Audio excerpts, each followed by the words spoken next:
Good morning students. आज हम cover करेंगे चैप्टर 10 निवेश गुणक तथा उसका कार्यकरण। तो पढ़ते हैं वर्ड टू वर्ड। निवेश गुणक की धारणा। गुणक की धारणा कीन्स की आय, उत्पादन तथा रोजगार सिद्धांत की एक महत्वपूर्ण धारणा है। ठीक है, इस धारणा का संबंध निवेश में होने वाले परिवर्तन के फलस्वरूप आय में होने वाले परिवर्तन से है। यानी जितना परिवर्तन निवेश में होता है उससे आय में कितना चेंज हुआ, इस धारणा को क्या बोलते हैं? निवेश गुणक की धारणा। यह एक आर्थिक तथ्य है कि जब निवेश में वृद्धि होती है, निवेश यानी इन्वेस्टमेंट, जब निवेश में वृद्धि होती है तो आय में उतनी वृद्धि नहीं होती जितनी कि निवेश में वृद्धि हुई है, बल्कि आय में निवेश की वृद्धि की तुलना में कई गुना अधिक वृद्धि होती है। यानी कि जितनी वृद्धि निवेश में होती है उससे कई गुना अधिक वृद्धि आय में होती है। ठीक है, तो जितने गुना वृद्धि अधिक होती है उसे ही गुणक कहते हैं। कीन्स का गुणक का सिद्धांत निवेश तथा आय में संबंध स्थापित करता है। ठीक है, क्या लिखा है? कीन्स का गुणक का सिद्धांत निवेश और आय में संबंध स्थापित करता है, इसीलिए इसे निवेश गुणक भी कहते हैं। गुणक की धारणा निवेश में प्रारंभिक परिवर्तन के परिणाम स्वरूप आय में होने वाले अंतिम परिवर्तन के संबंध को व्यक्त करती है। यानी जब मैंने पहली बार निवेश करा था, जिस अमाउंट से निवेश करा था, ठीक है, उसकी तुलना में अंत में आय में कितना चेंज आया है, कितना गुना चेंज आया, उसी को हम क्या बोलते हैं? गुणक का सिद्धांत। ठीक है, यानी शुरुआत में मैंने कितना निवेश डाला था, निवेश में प्रारंभिक परिवर्तन, शुरुआत में कितना निवेश किया मैंने और बाद में आय में अंत में कितना चेंज आया, कितने गुना चेंज आया, उसे क्या बोलते हैं? निवेश गुणक का सिद्धांत। गुणक निवेश में होने वाले परिवर्तन के कारण आय में होने वाले परिवर्तन का अनुपात है। काफ़ी अच्छी लाइन लिखी, यही डेफिनेशन भी आपकी। गुणक निवेश में होने वाले परिवर्तन के कारण आय में होने वाले परिवर्तन का अनुपात है। ठीक है, ठीक है, यह इस तथ्य को प्रकट करता है कि निवेश में प्रारंभिक वृद्धि करने से शुरुआत में उपभोग और अंत में आय कितने गुना बढ़ जाएगी। जैसे यदि 5 करोड़ का इन्वेस्टमेंट करने से, 5 करोड़ का निवेश करने से आय में अंतिम लास्ट में वृद्धि कितनी होती है? 20 करोड़ की। ठीक है, तो कैसे निकालेंगे? 20 करोड़ यानी जितना मेरे इनकम में चेंज आया अपॉन में जितनी मेरे इन्वेस्टमेंट में चेंज था 5 करोड़ का, और 20/5 इज इक्वल टू 4 का अंक, ये क्या कहलाएगा? गुणक मल्टीप्लायर। संक्षेप में यह कहा जा सकता है कि गुणक वह अंक है जिसके साथ निवेश की राशि को गुना करके उस निवेश के फलस्वरूप होने वाली आय की वृद्धि का अनुमान लगाया जा सकता है। क्या बोला इसने? निवेश की राशि को गुना करके। निवेश की राशि कितनी थी इस एग्जाम्पल में? 5। ठीक है, उसकी गुना करनी है, किससे करनी है? जो आपका गुणक आया था यानी कि 4, तो 5 × 4 20 है ना। यानी हमने अनुमान लगा लिया कितने आय की वृद्धि हुई थी। साइड में बॉक्स में लिखा हुआ है गुणक क्या है? गुणक आय में परिवर्तन यानी डेल्टा वाई तथा निवेश में परिवर्तन यानी कि डेल्टा आई का अनुपात है। ठीक है, के मतलब वही गुणक जो होता है आपका, उसे डिफाइन करते हैं हम के से। K is equal to delta Y upon में डेल्टा आई। ठीक है, एग्जाम्पल लिखा हुआ है साइड में बॉक्स में ही।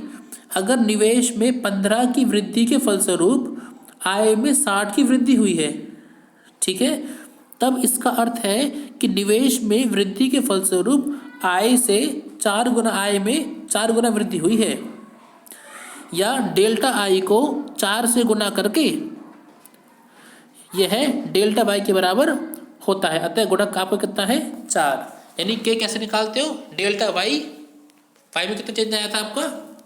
60 अपॉन डेल्टा आई। डेल्टा आई कितना था आपका? 15, तो 60/15 कितना आया था? 4। और अगर आप डेल्टा आई को यानी 15 को मल्टीप्लाई करोगे किससे? गुणक से यानी कि 4 से, तो क्या आएगा आपका? 60, जो कि क्या है आपका? आय में परिवर्तन। ठीक है, समझ गए होंगे। नीचे पढ़ते हैं परिभाषा इसकी। कीन्स के अनुसार निवेश गुणक से ज्ञात होता है जब समग्र निवेश में वृद्धि की जाएगी तो आय में जो वृद्धि होगी वह निवेश में होने वाली वृद्धि से k गुना अधिक होगी। क्या बोला इसने? जब भी समग्र निवेश में वृद्धि होगी, जब भी निवेश में परिवर्तन आएगा तो आय में जितना चेंज आएगा, कितने गुना चेंज आएगा, उस कितने गुना को क्या बोलते हैं? निवेश का गुणक। ठीक है, ये कीन्स के अनुसार था। अब नीचे पढ़ते हैं टिलर्ड के शब्दों में। निवेश में की गई वृद्धि के परिणाम स्वरूप आय में होने वाली वृद्धि के अनुपात को निवेश गुणक कहा जाता है। ये काफ़ी इजी डेफिनेशन है क्योंकि फॉर्मूले को स्टेटमेंट में इसने लिखा है। क्या लिखा है इसने? अगर हम आय में होने वाली वृद्धि के अनुपात को भाग करते हैं किससे? निवेश में होने वाली वृद्धि से, तो क्या निकल के आता है? निवेश गुणक। फॉर्मूला क्या होता है इसका? फॉर्मूला है delta Y is equal to K into delta I. ठीक है ना, जो हमने ऊपर देखा था अभी, अगर आप डेल्टा आई को यानी 15 को मल्टीप्लाई करोगे किससे? के से, के यानी 4 इज इक्वल टू क्या निकल के आएगा? डेल्टा वाई यानी कि 60। ठीक है, या फिर अगर आप के निकालना चाहोगे तो फॉर्मूला क्या निकल के आया? डेल्टा वाई अपॉन में डेल्टा आई।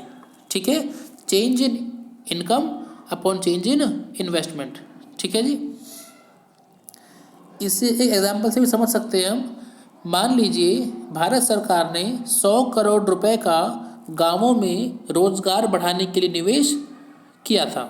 ठीक है, तो निवेश में चेंज कितना है? 100 करोड़। इसके फलस्वरूप राष्ट्रीय आय में 200 करोड़ की वृद्धि हुई। इनकम में कितना चेंज आया आपका? 200 करोड़। तो के कैसे निकालोगे? डेल्टा वाई यानी इनकम में परिवर्तन कितना? 200 करोड़ बटे में डेल्टा आई यानी कि निवेश में परिवर्तन कितना? 100 करोड़ का। 200 बटे में 100 अर्थात 2, यानी कि गुणक कितना होगा? 2 होगा। ठीक है, समझ में आया होगा। अब नीचे पढ़ते हैं हम। तो सेकंड पॉइंट है आपका गुणक तथा सीमांत उपभोग प्रवृत्ति यानी कि MPC का संबंध। आपको ध्यान होगा हमने MPC पढ़ा था। MPC क्या था आपका? कि आपका सीमांत उपभोग प्रवृत्ति या कंजम्पशन में कितना पहले के मुकाबले चेंज आया, है ना। उपभोग में पहले के मुकाबले कितना चेंज आया, उसे क्या बोलते थे? MPC या सीमांत उपभोग प्रवृत्ति। इसे पढ़ते हैं। कुरिहारा के अनुसार गुणक का मूल्य वास्तव में सीमांत उपभोग प्रवृत्ति के द्वारा निर्धारित होता है। क्या बोला उसने? गुणक का मूल्य जो आप निकालते हो डेल्टा वाई बटे डेल्टा आई एक्चुअली में सीमांत उपभोग प्रवृत्ति के द्वारा निर्धारित होता है। कैसे समझेंगे इसको? इंपॉर्टेंट कंसेप्ट है। उपभोग की सीमांत प्रवृत्ति जितनी अधिक होगी गुणक उतना ही अधिक होगा, यानी MPC जितनी अधिक होगी गुणक उतना ही अधिक होगा। ठीक है, अंडरलाइन कर लें इस बात को। MPC जितनी अधिक होगी गुणक उतना ही अधिक होगा। ठीक है, इसके विपरीत सीमांत उपभोग प्रवृत्ति MPC कम होने पर गुणक भी कम हो जाएगा। इसका कारण यह है कि संपूर्ण अर्थव्यवस्था की दृष्टि से एक व्यक्ति का खर्चा दूसरे व्यक्ति की आय होती है। अंडरलाइन कर देना इसको। एक व्यक्ति का खर्चा दूसरे व्यक्ति की आय होती है। जब निवेश में वृद्धि करोगे, जब निवेश में वृद्धि की जाती है तो लोगों की आय में भी वृद्धि होती है। अगर आप इन्वेस्ट करोगे, है ना, तो लोगों की आय भी तो बढ़ेगी और वे इस बढ़ी हुई आय का कुछ भाग उपभोग पर खर्च कर देते हैं तथा कुछ भाग बचा लेते हैं। लोग अपनी आय का कितना भाग उपभोग पर खर्च करेंगे यह सीमांत उपभोग प्रवृत्ति पर निर्भर करेगा।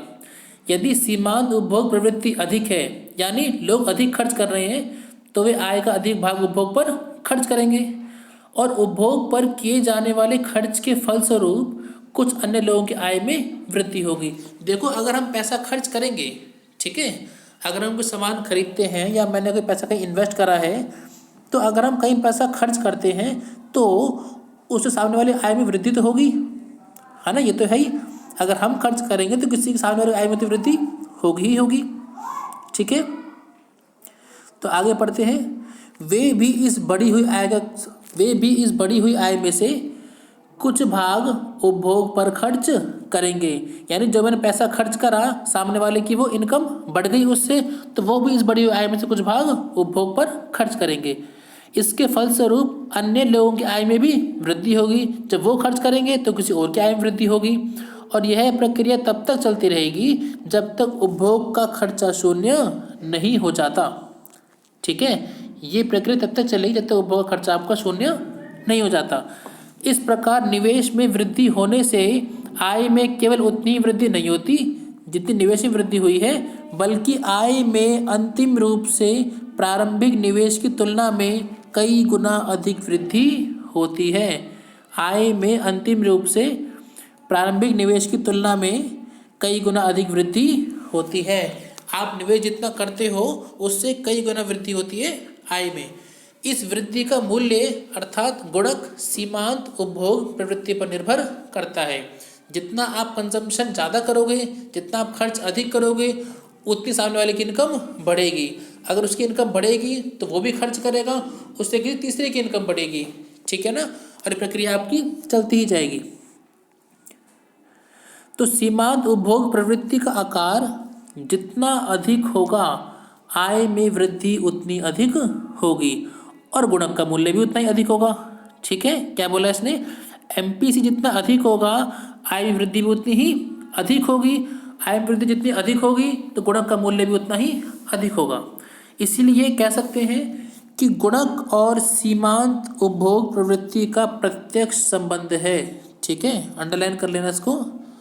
गुणक और सीमांत उपभोग प्रवृत्ति का प्रत्यक्ष संबंध है। ठीक है, जितना एमपीसी बढ़ता है गुणक भी उतना बढ़ता है, या फिर जितना एमपीसी बढ़ता है उतनी आय बढ़ती है और गुणक भी बढ़ता है।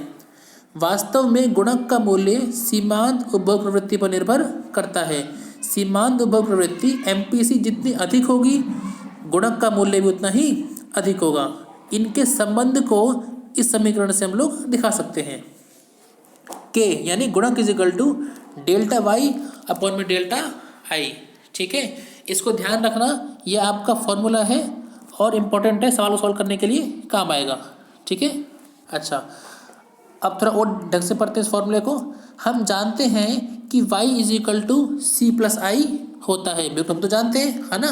इनकम क्या होती है, कंजम्पशन प्लस में इन्वेस्टमेंट। ठीक है, तो अगर y is equal to C plus I है तो डेल्टा वाई क्या होगा, delta C plus delta I. यानी इनकम में कितना चेंज आया, कैसे निकालोगे, कैसे निकालोगे, कितना आपके कंजम्पशन में चेंज आया, कितना आपके निवेश में चेंज आया। ठीक है ना, उसे क्या बोलोगे, डेल्टा वाई। या फिर अगर आप यहाँ से डेल्टा आई की वैल्यू निकालना चाहोगे यहाँ से, तो कैसे निकालोगे, delta I is equal to delta Y minus delta C. ठीक है ना, डेल्टा आई की वैल्यू निकालोगे तो डेल्टा सी आपको वहाँ जाकर माइनस में हो जाएगा। ठीक है, ठीक है, ये बेसिकली फॉर्मूले को एक्सपेंड किया हुआ है तो पढ़ना भी जरूरी है। साइड में बॉक्स में लिखा हुआ है, इससे पढ़ लेते हैं ये वाली चीज़। इससे आप अवश्य समझें कि गुणक का संबंध औसत उपभोग प्रवृत्ति एपीसी से नहीं है, बल्कि सीमांत उपभोग प्रवृत्ति एमपीसी से है। क्यों, क्योंकि गुणक क्या है, निवेश में परिवर्तन के फलस्वरूप आय में होने वाले परिवर्तन को बताता है। ठीक है, चेंज को बताता है ये। और एमपीसी क्या है, एमपीसी आय में परिवर्तन होने के फलस्वरूप उपभोग में होने वाले परिवर्तन को बताता है। ठीक है, इसीलिए गुणक की धारणा एमपीसी से है, ना कि एपीसी की धारणा से। ठीक है, जो कि केवल समग्र उपभोग और समग्र आय के अनुपात को व्यक्त करती है। कौन सा, एपीसी। लेकिन यहाँ पर गुणक पे एपीसी की धारणा नहीं लेते, हम कौन सी लेते हैं यहाँ पर, एमपीसी की धारणा। ठीक है, ठीक है, नीचे पढ़ते हैं। समीकरण फर्स्ट में, यानी कि इस समीकरण फर्स्ट वाले में अगर आप डेल्टा आई का मूल्य रखते हो, डेल्टा आई क्या निकाला हमने, delta Y minus delta C. ठीक है, तो इस फर्स्ट वाले में हम पुट करते हैं K is equal to delta Y. ठीक है, अपॉन में डेल्टा आई होता है, डेल्टा आई की जगह क्या रखेंगे हम, delta Y minus delta C. ठीक है, समझ गए होंगे आप। के इज इक्वल टू क्या होता है, delta Y upon delta I. Delta I की वैल्यू क्या रखी मैंने, delta Y minus delta C, जो मैंने यहाँ से निकाली थी। ठीक है, अब हम इस समीकरण को डेल्टा वाई से भाग देंगे, ठीक है। तो क्या होगा, सबसे पहले डेल्टा वाई, ऊपर वाले को मैंने भाग दिया डेल्टा वाई से, तो डेल्टा वाई बटे में डेल्टा वाई अपॉन में delta Y upon delta Y minus delta C upon delta Y, यानी मैंने पूरे समीकरण को डेल्टा वाई से भाग दिया है, ठीक है। तो delta Y upon delta Y के ये क्या होगा आपका 1, ठीक है, upon delta Y upon delta Y ये भी क्या होगा आपका 1 माइनस डेल्टा सी अपॉन में डेल्टा वाई, मैंने ऐसे ही लिख दिया, ठीक है। या फिर अथवा ऐसे कह सकते हैं 1 upon delta C upon delta Y क्या बोलते हैं हम लोग एम पी सी, या फिर K is equal to 1 minus M P C, ठीक है। या एम पी एस क्या होता है 1 माइनस एम पी सी, तो यानी कि 1 माइनस एम पी सी को आप लोग 1 अपॉन एम पी एस भी कर सकते हो, ठीक है। तो K is equal to 1 minus M P C या K is equal to 1 upon M P S, ठीक है। यानी मेन आपको ध्यान का रखना है, इसके अंदर 3 फॉर्मूला है जिनसे आपको सवाल निकलेंगे, ठीक है, उन्हें ध्यान में रखना है आपको काफ़ी अच्छे से। पहला फॉर्मूला आपका होगा आपको ये वाला फर्स्ट, दूसरा होगा ये वाला, तीसरा होगा ये वाला, ठीक है। इन फॉर्मूला ध्यान से रखना है। पहला formula K is equal to delta Y upon delta I, second formula है K is equal to 1 upon 1 minus M P C, third formula है K is equal to 1 upon M P S, ठीक है। अगर question M P C दे रखा हो तो इससे निकाल देना सवाल, ठीक है। एम पी एस दे रखा हो तो इससे निकाल देना, और अगर चेंज इन वाई या चेंज इन आई दे रखा हो तो आप लोग इससे निकाल देना, ठीक है। अब आगे पढ़ते हैं हम। यहाँ के क्या है गुणक, एम पी सी क्या है सीमांत उपभोग प्रवृत्ति, एम पी एस क्या है सीमांत बचत प्रवृत्ति। उपरोक्त समीकरण से स्पष्ट होता है एम पी सी या एम पी एस का ज्ञान होने पर गुणक का अनुमान लगाया जा सकता है। एम पी सी जितनी अधिक होगी गुणक उतना ही अधिक होगा, जानते हैं इस बात को। इसके विपरीत एम पी एस जितना अधिक होगा गुणक उतना ही कम होगा, ठीक है। यानी कि एम पी सी और गुणक में प्रत्यक्ष संबंध है, एम पी एस और गुणक में भी विपरीत संबंध होता है। देखो अगर आप सेविंग ज़्यादा करोगे इसका मतलब क्या है कि आप खर्च तो कर नहीं रहे, है ना। अगर आप एम पी एस यानी सेविंग जो है वो आप ज़्यादा करोगे पहले के मुकाबले तो आप खर्च तो कर नहीं रहे, और अगर आप ज़्यादा खर्च नहीं करोगे तो सामने वाले की इनकम भी ज़्यादा नहीं होगी। अगर उसकी इनकम ज़्यादा नहीं होगी तो वो निवेश कहाँ करेगा, है ना। अगर वो कहीं खर्च नहीं करेगा तो उसके सामने वाली इनकम भी ज़्यादा नहीं हो पाएगी, ठीक है। तो जितनी आप सेविंग ज़्यादा करोगे उतनी आय में चेंज कम आएगा, जितना आप निवेश अधिक करोगे, जितना आप कंजम्पशन अधिक करोगे, उपभोग करोगे, निवेश करोगे, उतना ही आपका गुणक जो है वो अधिक होगा, ठीक है। मान लीजिए एम पी सी कितना है 1/2, तो गुणक क्या होगा 1 upon 1 minus M P C, ठीक है। 1 upon 1 minus M P C की वैल्यू कितनी है 1/2, तो मैंने पुट करा इसको 1 अपॉन 1 माइनस 1/2, एलसीएम ले नीचे 1 अपॉन 1/2, 2 चला गया ऊपर, और के कितना हो गया आपका 2, ठीक है।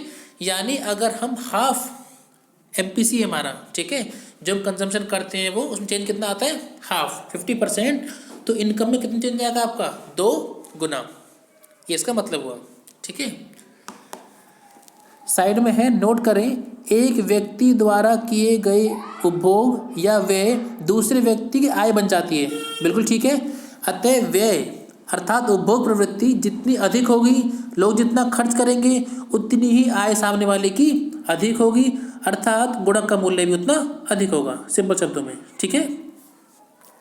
नीचे पढ़ते हैं, हैंसन के शब्दों में सीमांत उपभोग प्रवृत्ति के अधिक या कम होने के अनुसार गुणक बड़ा या छोटा हो सकता है। यानी अगर एम पी सी बड़ा होगा, एम पी सी अधिक होगा तो गुणक भी अधिक होगा, एम पी सी कम होगा तो गुणक भी कम होगा, ठीक है।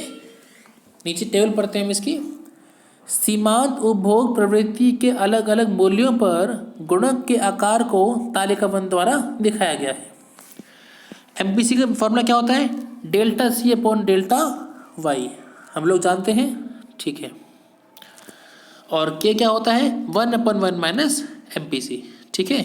तो मान के चलते हैं एमपीसी आपका कितना है फिलहाल 0, ठीक है। तो के क्या होगा 1 अपॉन 1 माइनस एमपीसी, एमपीसी जगह मैंने क्या पुट करा 0, तो 1/1 माइनस 0 इक्वल टू क्या है आपका 1। ठीक, अब अगर MPC 1/3 होता है तो पुट करके देखते हैं 1/1 माइनस 1/3, एलसीएम लिया नीचे तो 1/2/3 और सॉल्व कर दो कितना है आपका 1.5। यानी कि देखो पहले मेरा MPC 0 था तो के कितना है मेरा 1 है ना, और जब मेरा MPC 1/3 हुआ तो के कितना है मेरा 1.5। जब मेरा MPC 1/2 हुआ तो के कितना आया 2। जब मेरा MPC 3/4 हुआ तो के कितना हुआ 4। यानी कि मतलब ये हुआ MPC आपका बढ़ रहा है धीरे धीरे है ना, MPC आपका यहाँ से यहाँ तक बढ़ रहा है तो आपका के भी लगातार बढ़ता जा रहा है। और इसका उल्टा अगर आपका MPC जो है वो कम होगा तो के भी आपका कम हो जाएगा। ठीक है, और लास्ट में देखोगे अगर मेरा MPC जो है वो 1 है, ठीक है, मतलब क्या है 1 का मतलब क्या है कि जितना मैं निवेश, जितनी मेरी इनकम है मैं सारा का सारा खर्च कर रहा हूँ। ठीक है, सारा खर्च कर रहा हूँ। अगर मैं सारा ही खर्च कर दूंगा तो सामने वाले की इनकम तो इससे बहुत बढ़ जाएगी। अगर उसकी इनकम अच्छी खासी बढ़ जाएगी तो वो और खर्च करेगा। ठीक है ना, तो K is equal to 1/1 minus 1 यानी कि 1/0 यानी कि इन्फिनिटी, यानी इसकी अनंत सीमा तक होगा फिर ये के। ठीक है, अगर हम सारे ही खर्च कर देंगे तो आय में चेंज होगा आपका अनंत सीमा तक होगा। ठीक है, ये टेबल ये प्रूव करती है कि MPC अधिक है तो के भी आपका अधिक होगा, MPC कम है तो के भी आपका कम होगा। नीचे पढ़ते हैं, जब MPC 0 है तो गुणक क्या है यूनिटी। ठीक है, इसी प्रकार यदि MPC 1 हो तो गुणक क्या होगा आपका अनंत होगा। इन दोनों सीमाओं के बीच कौन सी दोनों सीमा 0 और अनंत, 0 और अनंत, इनके बीच गुणक कहीं भी निर्धारित हो सकता है। यानी आपका के जो होता है उसकी वैल्यू 0 से लेकर इन्फिनिटी तक कुछ भी हो सकती है। ठीक है, अगर आप खर्च बिल्कुल नहीं करोगे MPC 0 करोगे तो के कितना होगा 1 होगा, और लास्ट में MPC अगर 1 रखते हो यानी आप सारा का सारा खर्च कर देते हो, ठीक है, तो के क्या होगा आपको अनंत सीमा तक जाएगा। तालिका 1 से यही पता चलता है कि MPC में वृद्धि होने के फलस्वरूप आय में भी कई गुना वृद्धि हो जाती है। हमने देखा MPC में वृद्धि हो रही है, इसके मुकाबले के में काफ़ी अधिक गुना वृद्धि हो रही है ना। यदि सीमांत उपभोग प्रवृत्ति MPC इकाई यानी यूनिट यानी 1 है तो इससे अभिप्राय ये होगा कि लोग अपने सारे आय को खर्च कर देते हैं। यानी जो लास्ट वाला स्टेप था हमारा उसकी बात कर रहा है ये वाला। ठीक है, अगर हमारा MPC इकाई है तो इससे अभिप्राय यह होगा कि लोग अपनी सारी आय को खर्च कर देते हैं।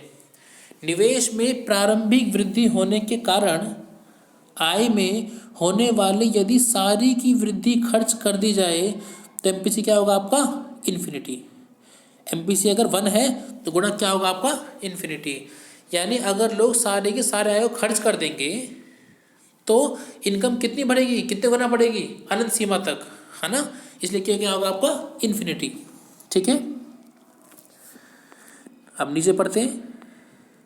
नीचे लिखा हुआ है गुणक का कार्यकरण कैसे काम करता है। तालिका 2 इस धारणा पर आधारित है कि निवेश में 100 करोड़ की वृद्धि की गई है। हम मान के चलते हैं कि निवेश में कितना चेंज आया आपका 100 करोड़ और MPC कितना है आपका हाफ यानी 0.5 यानी कि 50%। यानी हम मान के चलते हैं कि लोग आधा खर्च करते हैं, ठीक है, और आधा सेव करते होंगे। इसे बोलते हैं MPC यानी 1/2। ठीक है, चलो अब पढ़ते हैं इसकी प्रक्रिया। ये अवधि है आपकी 0 1 2 3 4 5 6 7 8 9। निवेश में चेंज कितना आया था आपका 100 करोड़। जब 100 करोड़ का चेंज आया है, ठीक है, तो अगर मैंने 100 करोड़ का चेंज किया है तो इनकम सामने वाले कितनी बढ़ेगी पहले 100 करोड़। ठीक है, 100 में से हम आधा तो क्या करते हैं खर्च, 100 में से हम हाफ क्या करते हैं खर्च, कितना 50 करोड़, और बाकी आधा वो करेंगे हम सेव 50। जो मैंने 50 खर्च किया है, जो मैंने 50 खर्च किया है, ये वाला जहाँ मैं खर्च करूँगा ये सामने वाले की तो इनकम बन जाएगी, है ना। ठीक है, जहाँ मैंने 50 करोड़ खर्च की है वो सामने वाले की इनकम तो बन जाएगी। अब उसकी इनकम कितनी होगी? 50 करोड़। वो भी इसमें से क्या करेगा? 25 करोड़ खर्च करेगा। क्यों? एमपीसी कितना है आपका? हाफ। 25 करोड़ वो खर्च करेगा, 25 करोड़ वो सेव करेगा। तो जो 25 करोड़ उसने खर्च किया वो भी सामने वाले की इनकम तो बन जाएगी। वो भी क्या करेगा? उसका आधा आधा 12.5 करोड़ खर्च करेगा, 12.5 करोड़ वो बचाएगा। ठीक है। और इसने 12.5 करोड़ जहाँ खर्च किए होंगे वो सामने वाले की इनकम दोबारा से बन जाएगी। ठीक है ना। तो ये प्रक्रिया आपकी चलती ही जाएगी। और लास्ट में आपने क्या देखा? बिल्कुल लास्ट में कि निवेश में चेंज कितना है आपका? 100 करोड़। इनकम कितना चेंज है आपका? 200 करोड़। ठीक है। एमपीसी कितना है आपका? 100। कैसे? 200 का आधा 100। और सेविंग कितनी है आपकी? 100। ठीक है। यानी आपने ये देखा एमपीसी आपका 0.5 है, एमपीसी आपका 0.5 है और के कितना आएगा आपका? 2। अगर आप सॉल्व भी करोगे 1/1 माइनस एमपीसी तो भी के कितना आएगा आपका? 2। ठीक है। और ये टेबल प्रूव करती है इस बात को कि इनकम चेंज कितना आएगा आपका? 200 करोड़। तो देख पा रहे हो आप लोग, है ना। एमपीसी 0.5 है, के कितना है आपका? 2। ठीक है। अब नीचे पढ़ते हैं। तालिका 2 से ज्ञात होता है, तो तालिका 2 से ज्ञात होता है कि आरंभ में 100 करोड़ का निवेश किया गया था। इसके फलस्वरूप आय में 100 करोड़ का परिवर्तन हुआ। हमारी मान्यता है कि एमपीसी अगर आपका हाफ है यानी कि 1.2 या फिर 0.5 है, इसीलिए आय में 100 करोड़ की वृद्धि होने के फलस्वरूप कंजम्पशन में हाफ 50 करोड़ की वृद्धि की जाएगी और बाकी शेष 50 करोड़ बचत के रूप में रख ली जाएंगे। ठीक है। समझ गए होंगे आप लोग। सेकंड पॉइंट है, अर्थव्यवस्था में किया गया एक व्यक्ति का खर्चा दूसरे व्यक्ति की आय तो होती है, हम लोग जानते हैं। इसीलिए उपभोग पर खर्च किए गए 50 करोड़ के कारण दूसरी अवधि में आय में 50 करोड़ की वृद्धि होगी। यानी कि अगर हमने 50 करोड़ खर्च किए हैं तो ये सामने वाले की इनकम तो बन गई। कितनी? 50 करोड़। उसमें से वो हाफ खर्च करेगा 25 करोड़ और 25 करोड़ वो सेव करेगा। ठीक है। और प्रक्रिया इस प्रकार चलती जाएगी। समझ गए हम। तो और तीसरा पॉइंट है आपका, उपभोग में 25 करोड़ की वृद्धि होने के कारण आय में भी 25 करोड़ की वृद्धि होगी। इससे वो क्या करेगा? उसमें से आधा 12.5 करोड़ का खर्च करेगा। ठीक है। और बाकी वो सेव करेगा। इसी प्रकार अलग अलग अवधियों में जैसा कि तालिका से ज्ञात होता है, उपभोग में वृद्धि होने के कारण आय में वृद्धि आपकी होती जाएगी। ठीक है। और अंत में जो आय है वो बढ़कर 200 करोड़ आपकी हो जाएगी। इससे सिद्ध होता है K = डेल्टा वाई अपॉन में डेल्टा आई। 200/100 या 2 होगा। ठीक है। अब समझ गए होंगे आप लोग। तो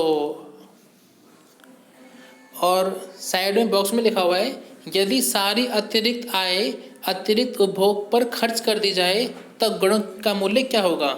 ऐसी स्थिति में डेल्टा सी = डेल्टा वाई अर्थात उपभोग में परिवर्तन = आय में परिवर्तन, या एमपीसी = डेल्टा सी बटे में डेल्टा वाई = 1। तब के क्या होगा आपका?